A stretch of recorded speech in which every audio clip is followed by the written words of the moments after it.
Phone দে। আরে সারাক্ষণ আমার ফোন থেকে গেম খেলিস। দেখি ফোন দে। ফোন দে, আমার ফোনে চার্জ নাই। দেখি দেখছো সব চার্জ শেষ করে ফেলছিস। আমি গেম খেলবো না? তো একটা ফোন কিনে তারপর গেম খেল। তো তুমি কিনে দাও। আমি কেন কিনে দিব? আপনার আব্বাকে বলেন, আপনার আব্বা আপনাকে কিনে দিবে। আমার আব্বা তোমার কি লাগে? আমি মেহেরির জন্য একটা ভালো ছেলে দেখেছি। ছেলে ইতালিতে থাকে, বয়স একটু বেশি, কিন্তু অনেক টাকা পয়সা আছে। হ্যাঁ মেহেরির, বলো। কোথায় তুমি? আমি আর কই থাকবো, অফিসে। উনি আমার বিয়ে ঠিক করছে। উনি মানে? তুমি জানো না, আমার সৎ বাবা। মেরিন, সৎ বাবা বললে উনি তো তোমার বাবা। বাবা বলতে ক্ষতি কি? ক্ষতি আছে, ছেলে ইটালিতে থাকে, অনেক টাকা পয়সা। বিয়ে করে ইটালি চলে যাবে, মন করবে ভ্যানিসে, মন চাইলো গ্রিসে গেলা, প্রাগ গেলা, ফ্রান্স গেলা, তারপর আমাকে ছবি পাঠালা। ফাহাদ, এখন ফাইজলামি করার সময় না। তুমি জানো না উনি এক কথার মানুষ, উনি যা বলে তাই করে। আচ্ছা, তাহলে এখন আমাকে কি করতে হবে? কি করবো মানে? আগে বিয়ে করবা। ফাহাদ, তুমি তোমার বাসায় বলো আমার কথা প্লিজ। আমার বাসায় ওনাদেরকে পাঠাও, কনভিন্স করো আমি বিয়ে করতে চাই তোমাকে। স্যার আপনাকে ডেকেছেন। আচ্ছা মেরিন শোনো, স্যার ডেকেছেন, আমি তোমার সঙ্গে পরে কথা বলছি। হ্যাঁ, আসসালামু আলাইকুম। ওয়ালাইকুম আসসালাম। আপনার সাথে আমার একটা কথা ছিল। বলো। আমি একজনকে পছন্দ করি। কি? আপনি কি কানে কম শুনেন নাকি? বললাম আমি একজনকে পছন্দ করি। যদি আমার বিয়ে করতে হয় আমি তাকেই বিয়ে করব, অন্য কোথাও বিয়ে করব না। Loud and clear.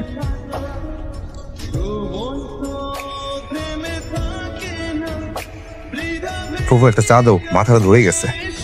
কোথায় ছিলেন প্রিয় রাজপুত্র? আসসালামু আলাইকুম আব্বা। ওয়ালাইকুম আসসালাম। তা আজ কি করলেন সারাদিন? উমা, উনি কি করলেন সেটা আমার কাছে শুনেন। উনি সারাদিন আড্ডা দেন, একটা হোন্ডা নিয়ে টই টই করে পুরা এলাকা ঘুরেন। উনি তো জানেন ওনার খাবারটা কোত্থেকে আসবে, হোন্ডার তেলটা কোত্থেকে আসবে। হ্যাঁ, বড় ভাইয়ের ইনকামের টাকায় মুরগির রানটা খাবেন, আর হোন্ডার তেলটা আসবে ওই যে বাবার পেনশনের টাকা। উনি তো নচিকেতা সাচ্ছেন। উনি চায়ে চুপ করে চুমুক দেন আর অলিতে গুলিতে হাঁটাহাঁটি করেন। প্রভু, চাকরি তোমাকে গান শোনাবো, আমি কিন্তু নচিকেতা। আব্বা আমার সব আপডেট আমার কাছ থেকে নেবেন, আমার সব জানে। জি মামি, ভাই আসলে কোথাও ঘুরে বেড়াচ্ছিল না, আসলে আমার একটা কাজ ছিল দেখে ভাইকে ডেকেছিলাম। ওই যে আইসা পড়ছে উকিল সাহেবা ভাইয়ের পক্ষে উকালতি করতে। হ্যাঁ আব্বা, হ্যাঁ কিছু বলবি বল। আমার একটা মেয়েকে পছন্দ আব্বা। মেয়েকে পছন্দ না? তুই মেয়েকে কি পছন্দ করবি? আমি তো তোর জন্য ছোটবেলা থেকে মেয়ে পছন্দ করে রেখেছি। কে কি পছন্দ করে ফেললো কি? আমি তো কিছুই জানি না। এই যে দেখো, কোন মেয়েকে পছন্দ করে রেখেছি। ও মায়েতে আসতে জ্বর কি হলো? আরে আমার ছেলে লাখে একটা, এত সুদর্শন স্মার্ট ছেলে। যেই মেয়ে পছন্দ করবে আমার ছেলেকে, সে তো বিরাট ভাগ্যবতী। কি বল? রাখো তোমার ভাগ্যবতী। আমি যে আমার বন্ধুর সাথে কমিটমেন্ট দিয়ে রেখেছি, তার কি হবে? আপনি যে আপনার বন্ধুর সঙ্গে কমিটমেন্ট করে রেখেছেন, সেটা কি আমাকে কোনোদিন জানিয়েছেন? জানলে তো আজকে এই সিচুয়েশনে পড়তে হতো না, বুঝলেন? ভাইজান, বিয়ে করবে ওরা, সারা জীবন ওরা দুজন একসাথে থাকবে। আপনি কেন পছন্দ করবেন? ও তো ওর পছন্দের মেয়েকে বিয়ে করবে। এই তো আপনার বোন বুঝছে, আপনি বুঝেন না কেন? তার মানে আমার কমিটমেন্টের কোনো দাম নেই। ভালো, খুব ভালো। আমাকে মানুষের সামনে ছোট করে তোমরা যদি খুশি হও, আমার কিছু বলার নেই। হ্যাঁ বলো। গুড নিউজ, আব্বা আমাকে তোমার কথা বলেছি, তোমাদের বাসায় যাবে, তোমাকে একদম মাইন্ডে পড়ে নিয়ে আসবে।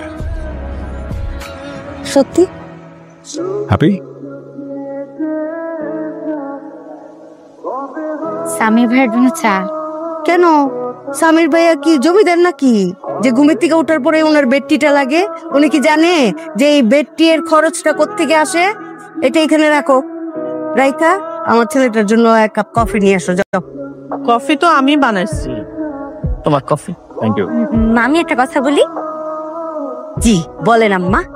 মাঝে মাঝে মনে হয় কি সামির ভাই তোমার সৎ ছেলে আর ফাজ ভাই তোমার আপন ছেলে। না না, সামির ভাইয়ার জন্য আমি একটা ডাইনি বুড়ি। যাও এলে দিয়ে আসো।